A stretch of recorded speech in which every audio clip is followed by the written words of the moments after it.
சாதாரணமாக யாரையும் லவ் பண்ண மாட்டாங்க. ஆனால் லவ் பண்ணிட்டா உயிரே உயிரே கொடுப்பாங்க. கொடுப்பாங்க. அந்த மாதிரி ஓகே. இவர்களுக்கு வந்து அந்த 7க்குடைய சுக்கிரன் வந்து என்ன ஆகிறாருன்னா 3ஆம் இடத்துல இருக்காரு. இப்போ 4ஆம் இடத்துக்கு நகர்ந்து போறாரு. சரி.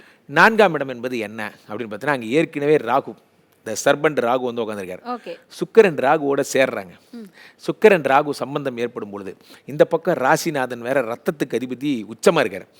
புதிய ரத்தம் தரணன அப்படிங்கிற மாதிரி அது சொல்லுவாங்கல்ல, ஜில்லன்பதா ஜில்லன்பதா காதல் நயகரா அப்படிங்கிற மாதிரி இவங்களுக்கெல்லாம் அன்னைக்கு நாள் ஊத்த போது பாருங்க இவர்களுக்கு அப்படியே என்ன சொல்றது, காதல் நயகரா. சூப்பர். காரணம் என்னன்னா ராசிநாதன் உச்சம் பெறுகிறான். Point number 1. ஸோ என்ன ஆகுது, 4ஆம் இடத்துல சுக்கிரன் ராகு காம்பினேஷன் வேற.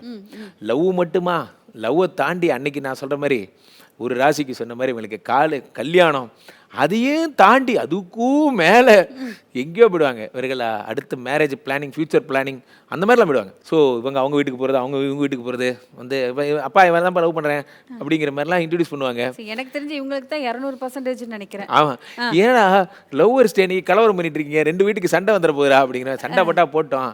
இப்போ என்ன கடைசி சீனில் ஒரு படத்தில் அந்த காதலுக்கு பூவே உனக்காகல நாகேஷ் அவங்கெல்லாம் சேர்ந்து 2 வீட்டுக்காரங்களும் சேர்ந்துருவாங்கல்ல, அந்த மாதிரி இவங்க போய் 2 வீட்டையும் சேர்த்துலாம் வச்சுருவாங்க.